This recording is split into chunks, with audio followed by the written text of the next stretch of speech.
Lucas capítulo 13, irmãos, vamos lá. Quem já abriu a palavra de Deus pode se colocar de pé, reverência à palavra.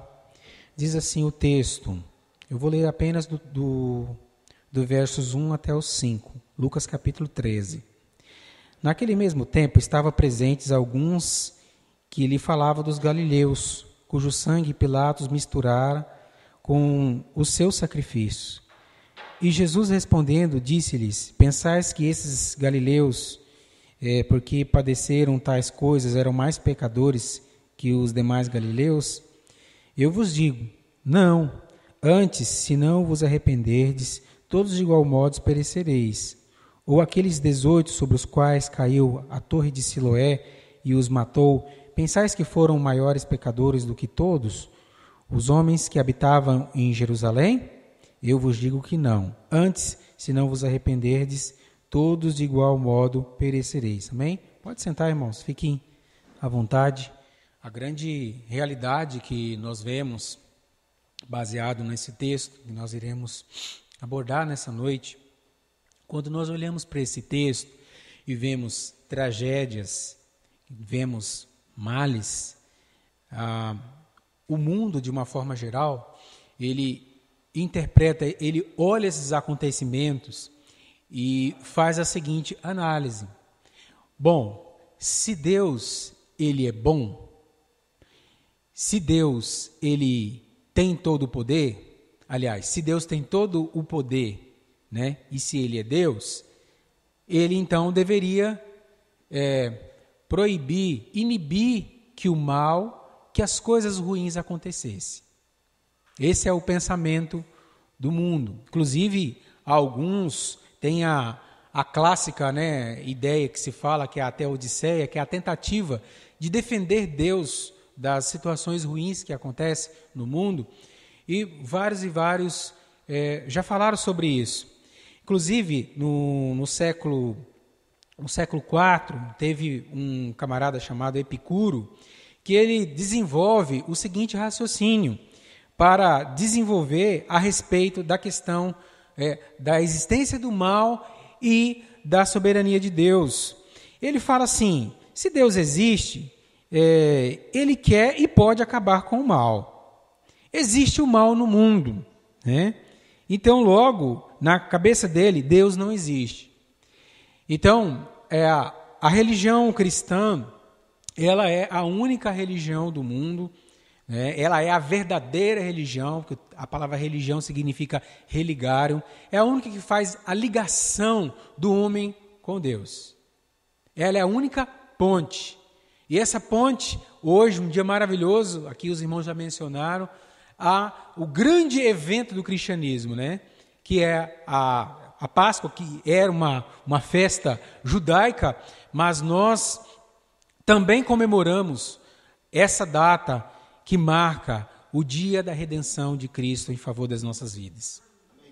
E esse é a ponte, esse é a verdade, o único caminho que religa os homens pecadores com Deus Pai. Não existe outra fórmula.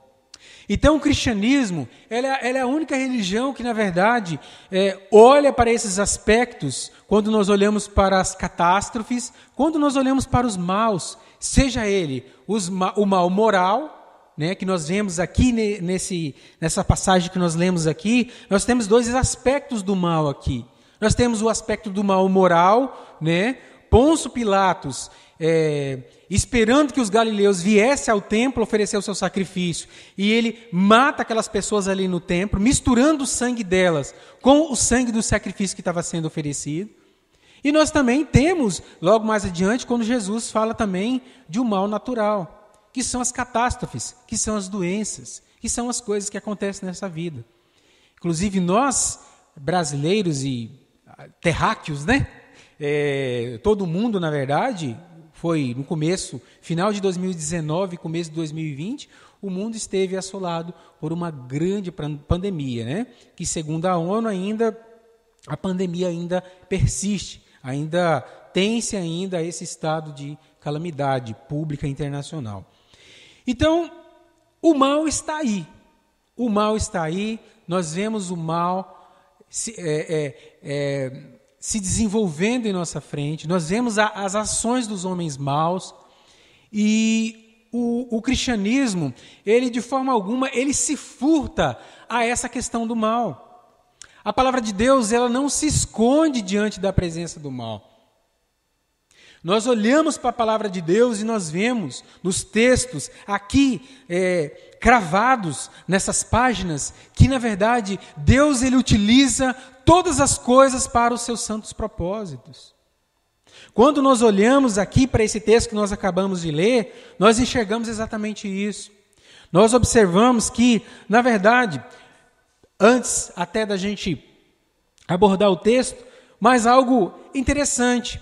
Normalmente, quando as pessoas elas estão diante de catástrofes, né, e nós temos todos os anos no Brasil, na região de Santa Catarina, que tem os deslizamentos de terra, as enchentes, temos no Rio de Janeiro também os problemas das calamidades, né, e tantas outras, né, aquele clássico caso que ficou conhecido no Brasil como daquela Boate Kiss, né, que foi lá no Rio Grande do Sul, onde 240 jovens, né, morreram carbonizados, asfixiados, né, depois da boate pegar fogo.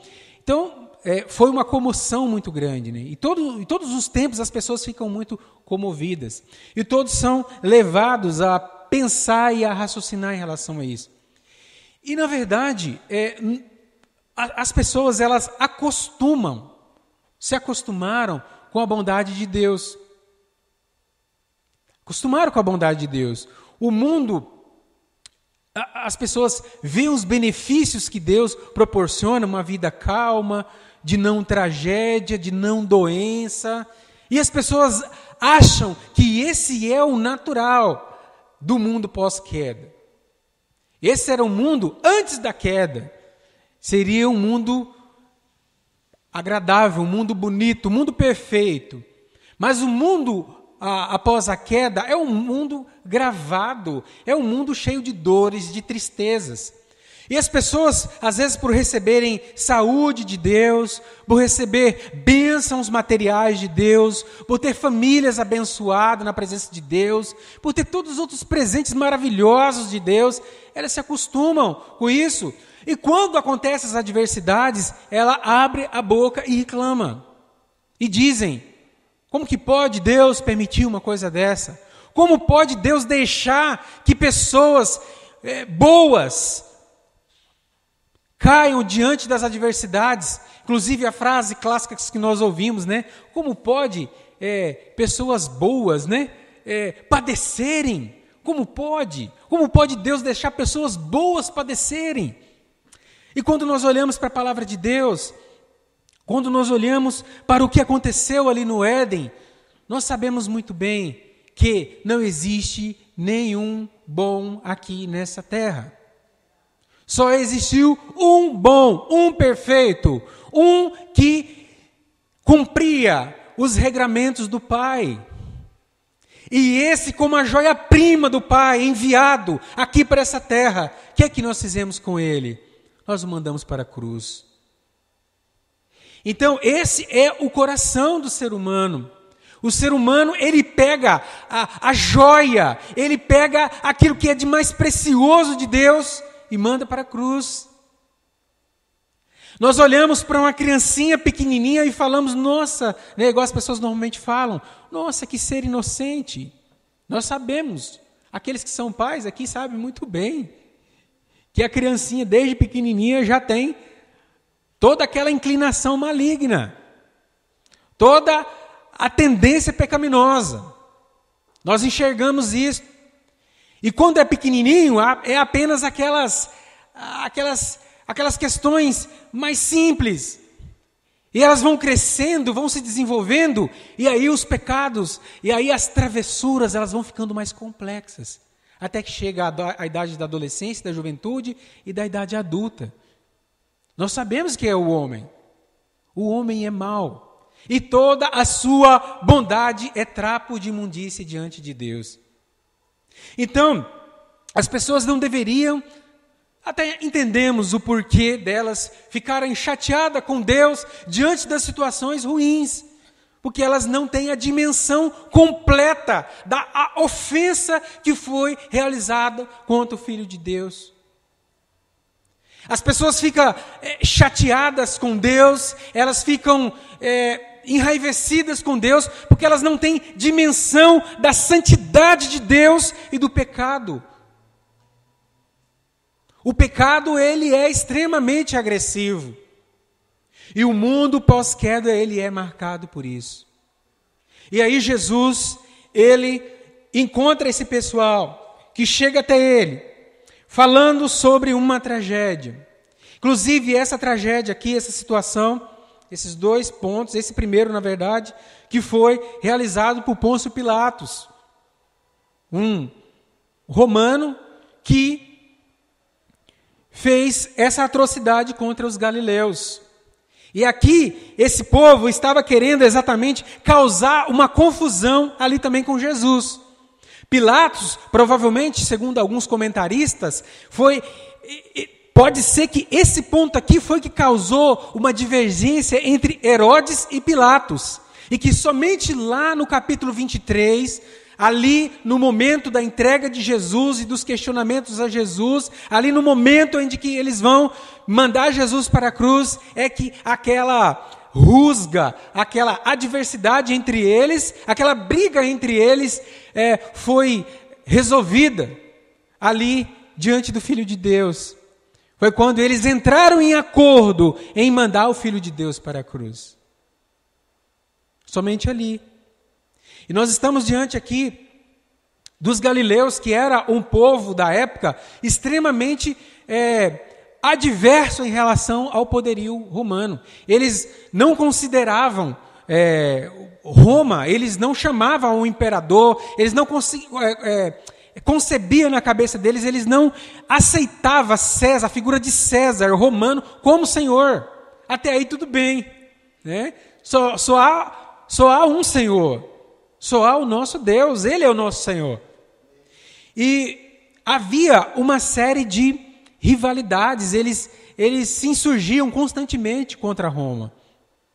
E aqui nessa situação, Pilatos, nesse caso específico aqui que Jesus relata, Pilatos aproveitou que esses galileus tinham ido oferecer sacrifício, e ele pegou os seus guardas e pediu para se misturar ali naquele local, ali no templo.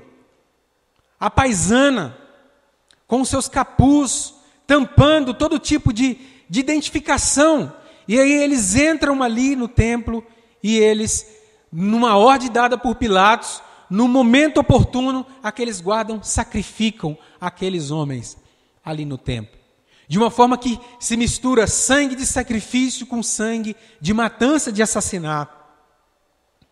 E aí aquelas pessoas chegam diante de Jesus, provavelmente querendo também que Jesus tome partido ali. E Jesus, numa sabedoria do alto, uma sabedoria maravilhosa. Ali ele vai muito além das intenções dos seres humanos. Os seres humanos estavam trazendo uma questão material, uma questão de injustiça diante dele. E Jesus já olhou lá na frente. E Jesus fala para eles. E eles, preocupados, querendo saber se aqueles homens eram mais pecadores. Afinal, eles foram sacrificados. Afinal, eles foram sacrificados no templo. Imagine na cabeça do judeu. Imagine na cabeça do povo, e que tinha uma ideia de que coisas ruins só acontecem com pessoas que estão em pecados. E de fato, eles estavam ali no templo para sacrificar o Senhor, com a consciência de que eram pecadores. E aí Jesus olha para aquele povo ali, que faz essa indagação para eles, e ele fala: olha, vocês estão achando, assim como os amigos de Jó, que Jó estava naquela situação adversa, porque Jó estava em pecado oculto, Jó tinha cometido pecado. Olha, o entendimento de vocês não estão corretos. O entendimento de vocês está maculados. Se vocês também não se arrependerem, E da mesma forma, irá acontecer a mesma coisa com vocês. Olha o que o texto diz. E naquele mesmo tempo estavam presentes alguns que falavam dos galileus, cujo sangue Pôncio Pilatos misturara com os sacrifícios. E Jesus respondendo: pensais que esses homens galileus, porque padeceram tais coisas, eram mais pecadores do que os galileus? Eu vos digo, não. Antes, se não vos arrependerdes, todos de igual modo perecereis. Queridos, nós sabemos que Deus, ele utiliza as tragédias como um mini julgamento. Nós falamos aqui da Boate Kiss, lá no Rio Grande do Sul, se não me engano, acho que Santa Maria. Provavelmente aquelas pessoas, elas não estavam naquele lugar ali para agradar o Senhor. E pode ser também que nunca passaram pela cabeça delas a ideia de adorar ao Senhor e de cumprir os seus mandamentos. E ali, todos réprobos, de alguma forma, receberam o juízo do Senhor ali. Mas, diante das adversidades, esse caso é um caso específico de uma casa onde as pessoas estavam indo para a luxúria. Mas, diante, por exemplo, da pandemia, nós vimos, e aqui nós estamos diante de algo do mal natural, e a pandemia também foi um mal natural. E nós sabemos que na pandemia, o Senhor veio tanto para pessoas salvas, os eleitos do Senhor, quantos que nós ficaram sabendo aí pelo Brasil, até na nossa cidade, que partiram para a glória, quanto pessoas que viviam em estado de rebelião contra Deus. Então, a pandemia veio, a doença, os vírus e tantas outras doenças. O ebola na África, por exemplo. Morre de ebola na África não somente pecadores, mas pessoas que servem ao Senhor, provavelmente. Porque o evangelho também é pregado ali na África. Mas o que nós não podemos é ser simplistas, às vezes, quando estamos diante de uma situação dessa, de achar que ali é apenas porque as pessoas eram mais pecadoras e por isso que o Senhor trouxe o juízo. E nós vamos ver também que na outra situação, o Senhor Jesus fala a mesma coisa. Porque da mesma forma que o Senhor utiliza as tragédias para preparar o seu povo, e nós vimos durante a pandemia, o Senhor preparando o seu povo também, o Senhor disciplinando o seu povo em alguma medida, e o Senhor também trazendo juízos para os réprobos. Assim é o Senhor. Não existe nada mal e nada bom diante de Deus, porque todas as coisas Ele utiliza para o seu bom propósito. Às vezes nós estamos empenhados em uma oração, um pedido ao Senhor, para que aquilo aconteça, para que o Senhor responda àquela nossa causa. E para Deus, tanto a resposta daquela oração, negativa ou positiva, quanto o silêncio dEle, é para a glória dEle também. Ele utiliza isso, tanto para os nossos propósitos, para o propósito dEle. Ele responde às nossas orações para a glória dEle, e Ele não responde às nossas orações para a glória dEle também. Ele dá os presentes que Ele tem nos enchido de presentes, amém? Nos deu os presentes maior que a salvação, e ainda nos dá um tanto de coisas. Ele nos enche de várias coisas, de várias benevolências, nos dá saúde, nos dá o tempo adequado para a gente chegar à nossa maturidade, ao nosso crescimento como filhos de Deus, até a imagem, né? Iremos chegar até a imagem de varão perfeito, amém, queridos? Até a volta de Jesus nós iremos chegar. Então, o Senhor, Ele utiliza todas as coisas Ele utiliza para o seu santo propósito. Então, há um grande equívoco ao associar a pecaminosidade das pessoas às tragédias. Porque Deus utiliza a tragédia em si, tanto ela natural, como a própria O mal moral do ser humano e a tragédia natural, Deus utiliza para os seus santos propósitos. Olha o caso de Faraó. Aquele homem, ele foi endurecido. Ele já era um réprobo. Ele já era um homem de coração ruim. O Senhor apenas endureceu algo que já era muito duro. E é interessante que o Senhor Jesus, ele fala aqui do arrependimento. O Senhor endureceu o coração de Faraó, e Faraó arrependeu, amados? Faraó não se arrependeu. Mas o Senhor, às vezes, nos coloca em situações extremamente difíceis. E para aquela mesma adversidade, é até bonito uma poesia que se faz em relação à mão de Deus, quando ela é lançada sobre o justo e o ímpio. É como se fosse a vela e o barro. A vela com o calor ela derrete. O barro com o calor ele endurece. E Deus utiliza isso às vezes para trabalhar em nossos corações. Se a gente, tomara que o Senhor, todas as vezes que Ele utilizar dessas questões, que nós venhamos a entender que é providência de Deus também, que nós não abramos os nossos lábios para reclamar e para questionar Deus da sua forma correta. Hoje eu falava com o meu vizinho, ele falava, vai que sol está quente, né? Eu falei, abriu-se a nova temporada agora para ensinar Deus sobre a temperatura do sol. Porque de janeiro até provavelmente final de abril agora, a gente ainda vai ter chuva. E aí nós queremos ensinar o Senhor a como maneirar a chuva. Senhor, essa chuva está atrapalhando. Mas tem pessoas que estão agradecendo a chuva. E aí depois vai entrar a temporada que nós vamos querer ensinar a Deus em relação ao sol. De sorte que o ser humano ele é engraçado. Imagina se Deus estivesse dependente dessas inclinações do nosso coração. O Senhor ia colocar o sol de manhã e a gente ia reclamar, Ele ia lá e colocar chuva, aí a gente ia reclamar, depois Ele ia colocar o sol, no mesmo dia uma variação de 3 temperaturas, e ninguém ia ficar contente. Esse é o coração do ser humano. O ser humano ele é assim. E aí nós vemos aqui no texto, a partir do verso 4, nós vemos uma outra situação. Nós vemos relatado aqui também o caso da Torre de Siloé.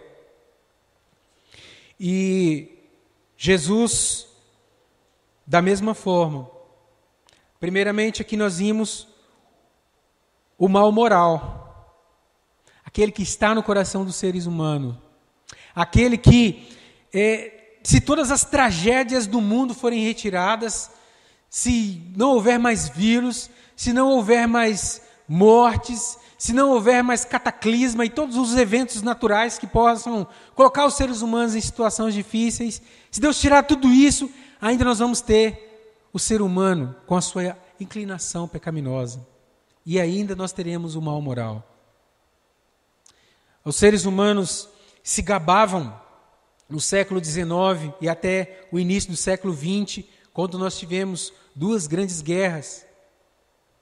E os seres humanos achavam que nós estávamos num total progresso.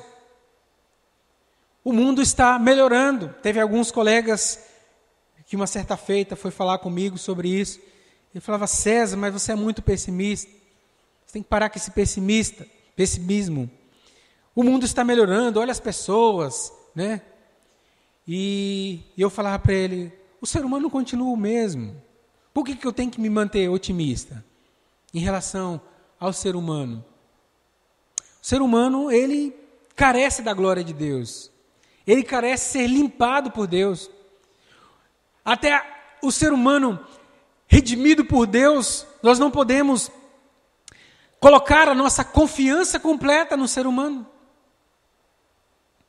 Ele é um ser humano, a imagem e semelhança de Deus, mas ele ainda tem falhas. Nós temos falhas, nós olhamos para nós. A nossa irmã falou sobre isso hoje aqui na abertura do culto, que mesmo que a gente tenta oferecer o nosso melhor para Deus, o nosso melhor está maculado. Porque nós temos o nosso coração, a nossa inclinação, a nossa carne. Nós temos um tanto de coisa que milita contra a gente oferecer algo que é bom, verdadeiro, perfeito para o Senhor. A gente pode tentar, e a gente tem que ter esse objetivo de sempre querer apresentar o melhor para o Senhor, de estarmos em estado de santificação e de mortificação da nossa carne e pedir para o Senhor constantemente para vasculhar o nosso coração, a nossa mente e ver se tem alguma coisa que nos impede. Provavelmente essas pessoas chegaram diante do Senhor aqui dizendo, olha, nós aqui somos os maiorais, nós adoramos, nós somos pessoas boas, nós levamos os nossos sacrifícios, nós sacrificamos, nós levamos as nossas ofertas para o templo, nós fazemos tudo perfeito. E E aí colocamos diante do Senhor a causa desses galileus que foram mortos. Provavelmente são pessoas ruins. Provavelmente isso que estava no pensamento. E às vezes a gente tende a achar que a nossa performance, a forma que nós fazemos, que nós somos capazes de mudar Deus, que nós somos capazes de buscar o favor de Deus por meio que aquilo que nós estamos fazendo é algo maravilhoso e que somente a gente é capaz de fazer. Às vezes a gente pensa isso, que se não fosse eu no reino de Deus, o reino não ia para frente. Nós não devemos pensar isso, porque o Senhor, Ele tem os anjos perfeitos lá no céu, que não caíram, e adoram de forma perfeita. Mas nós, na plenitude do tempo, fomos colocados de uma forma que os anjos olham para nós também. Da mesma forma que houve anjos que não caíram, e os anjos olham de forma perfeita quando Jesus vem no tempo perfeito e se sacrifica por nós e morre por nós. E agora ele vê que Deus nos perdoa, mesmo nós estávamos com as nossas vestes sujas, com as nossas mãos sujas. E Deus agora, Ele aceita o nosso louvor, Ele aceita aquilo que nós fazemos por meio de Cristo Jesus. Isso é maravilhoso, irmãos. Isso é maravilhoso. As outras religiões, a religião hindu, por exemplo, ela vê as tragédias, ela vê os males, e ela olha e fala, isso não existe. E outras religiões orientais também, eles apelam para a inteligência e para aquilo que você está enxergando. Inclusive, uma certa feita, eu vi um homem de Deus falando que foram pedir para uma religião oriental aqui do Brasil, né, para cuidar de algumas crianças carentes. E aí, chegando lá, eles falaram o seguinte, olha, eu acho melhor vocês levar isso aí para os cristãos resolverem. Os cristãos têm uma resposta melhor para cuidar de pessoas diante do sofrimento. Nós não temos uma resposta conclusiva, uma resposta que vai satisfazer. Porque eles acham, na verdade, que alguns acham que é o karma, que a pessoa tem que passar por aquilo, e que é algo cíclico, e que nada pode entrar ali e resolver aquela situação. A nossa história, o mundo tal qual nós olhamos e concebemos, é um mundo aberto. Por que um mundo aberto? Porque Deus intervém. Deus interveio na salvação do homem que caminhava para a perdição eterna. Deus entrou e interviu. E várias das religiões orientais, as religiões orientais não acreditam dessa forma. E elas olham para o sofrimento humano como algo, isso é psicológico, isso não existe, isso é coisa da sua cabeça. Mas nós sabemos que os males, eles estão aí e nós sentimos. A diferença que nós já falamos aqui nessa noite é que Deus utiliza tudo para o seu santo propósito. Deus utiliza as calamidades e as tragédias para o seu santo propósito. Graças a Deus por isso. Quando nós olhamos, vamos falar de alguns pontos. Como que Deus usa as tragédias, como Deus utiliza as situações adversas em relação aos eleitos. Primeiro, Deus utiliza as tragédias e as adversidades para o eleito para testar a validade da sua fé. Esse é o primeiro ponto. Segundo, Deus utiliza as tragédias e as adversidades para nós lembrarmos que nós dependemos dele. Nós dependemos tão somente de Deus. Os nossos recursos não podem fazer nada diante da adversidade. Quantas pessoas riquíssimas nós ficamos sabendo que morreu nessa pandemia? O que o dinheiro dele pôde resolver em relação a isso? Nada. Nada. Terceiro, Deus utiliza as tragédias para que nós lembramos da nossa esperança celestial. Deus também utiliza dessa forma. Em quarto, Deus utiliza as adversidades para revelar a eles, para revelar a nós o que nós amamos de verdade. Às vezes tem pessoas que diante da adversidade, diante da mão de Deus, ao invés dela derreter, ela endurece. Na verdade, quando ela pede algo para Deus e Deus não dá, ou dá uma adversidade, um mal, uma doença, revela-se que na verdade ela não queria Deus, ela queria o presente de Deus.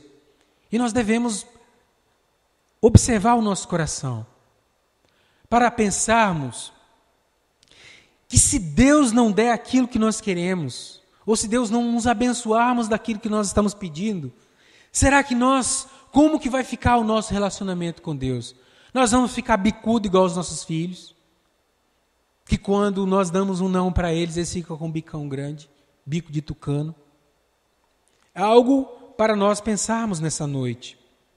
Em quinto lugar, para os irmãos não ficarem desesperados, é até o sexto. Para nos ensinar a obediência. As adversidades, as situações difíceis, mostra para nós que nós devemos obedecer a Deus. Sexta e última, as adversidades mostra para nós, nos prova para algo maior, para uma maior utilidade no reino de Deus. É Deus nos preparando, é Deus nos limpando e nos colocando para algo na obra dele. Deus faz isso diante das adversidades em relação aos seus eleitos. C.S. Lewis, no seu livro O Problema do Sofrimento, ele tem uma frase que eu gosto bastante. Ele fala assim que Deus sussurra em nossos prazeres, Deus fala em nossa consciência, mas grita em nosso sofrimento. Ele é o megafone de Deus para nos despertar de um mundo surdo. E é exatamente isso que acontece. Parece que quando o Senhor dá todos os presentes, em alguns casos, parece que nós viramos as costas para o Senhor. Mas o que a gente enxerga com frequência é que parece que quando o Senhor utiliza a escola do sofrimento, parece que o megafone de Deus chega aos nossos ouvidos e nós nos derretemos diante do Senhor. Por isso que nós não devemos reclamar quando o Senhor traz os momentos ruins também para nós. Foi falado aqui, a irmã Marina falou sobre o tempo, né? Sobre o tempo em que Deus utiliza da correção, do ensino para as nossas vidas, e de forma que às vezes não é agradável para nós. Então nós devemos entender sobre isso. E Deus está utilizando todas essas coisas para nos fortalecer. O que eu gostaria de deixar aqui nessa noite, né, bem claro para nós, é que Deus, sim, Ele pode utilizar as tragédias mediante a pecaminosidade. Nós temos o caso da cidade de Pompeia, né, na Itália, em Roma, e aquela cidade era uma cidade extremamente promíscua, e veio o vulcão Vesúvio e acabou com aquela cidade. E provavelmente, pela prática usual dos romanos ali, eles não viviam em adoração. Provavelmente tinha muitos cristãos ali, certamente. Como é o caso também da Turquia, que teve agora recentemente aquele tremor. Tinha vários irmãos lá. Deus utiliza, sim, às vezes, isso como forma de juízo. Mas nós devemos lembrar também que Deus utiliza isso como um instrumento para o seu povo, para aqueles que ainda vão se achegar, para o arrependimento. E quando nós olhamos a história de Israel, depois desse texto aqui, 40 anos depois, nós vimos a destruição do templo e toda aquela situação que aconteceu, toda a destruição de Israel. O Senhor deu diversas e diversas oportunidades para o povo dele se arrepender, como nação. E o povo não se arrependeu. Então, amados, e nós enxergamos isso até aqui do verso 5 até o verso 6 até o verso 9. Jesus ele conta uma certa parábola para embasar mais ainda o que ele estava dizendo. Ele fala que certo homem tinha uma figueira plantada numa vinha. E ele foi buscar fruto nela e não encontrou. Então ele disse ao vinhateiro: eis que há 3 anos que eu venho buscar fruto nesta figueira e não o acho. Corta, porque ela ocupa inutilmente a terra. Perguntando. E respondendo ele, disse: Senhor, deixa também este ano, até que eu cave em seu redor e a esterque. E se der fruto, bem, se não, então depois tu a cortarás. O Senhor procurando frutos, o Senhor procura frutos no meio do seu povo. É claro que o Senhor Jesus está utilizando essa parábola aqui para falar da nação de Israel. E foi exatamente o que aconteceu. O povo de Deus pereceu posteriormente. O seu templo foi destruído. Eles olhavam para aquele templo, quando os discípulos de Jesus chegaram perto dele, extasiados, deslumbrados com aquele templo. O Senhor Jesus falou: olha, não ficará pedra sobre pedra. Tudo será destruído. E aí ele utiliza, inclusive depois, que é o terceiro dia, utiliza a destruição do templo ali, e depois ele coloca o fato da sua morte e da sua ressurreição posteriormente ali. Mas o fato é que a nação de Israel, como nacionalidade, eles não se arrependeram. E o Senhor veio e cortou. O Senhor deu toda a chance de arrependimento para eles. É óbvio, irmãos, que nós sabemos que os próprios discípulos de Jesus, os seus 12 primeiros ali, os seus discípulos iniciais eram todos judeus. Individualmente, o Senhor, dentro do povo de Deus, o Senhor tirou o seu povo. Não é o que é utilizado por alguns pastores e teólogos que falam que de dentro da igreja do Senhor, o Senhor tirará a sua igreja, que é a igreja invisível. Nós temos a igreja visível, é a igreja institucional, é todos nós aqui, nós não sabemos, Pela piedade dos irmãos que nós já sabemos aqui, sabemos que estão todos na igreja invisível do Senhor. Amém, queridos? Então, nós temos aqui a igreja visível e a igreja invisível do Senhor, amém? Então, sabemos que ali dentro da nação tinha aqueles que se arrependeram, que os seus corações se derreteram diante do Pai, mas que houve aqueles do seu coração endurecido.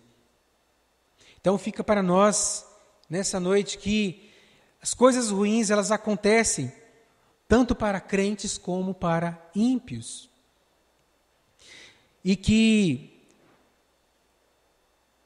quando os crentes experimentam essas mesmas calamidades, não são juízos do Senhor para eles, mas os ensaios corretivos, são correções do Senhor para beneficiar espiritualmente o seu povo e trazer mais glória para o Senhor.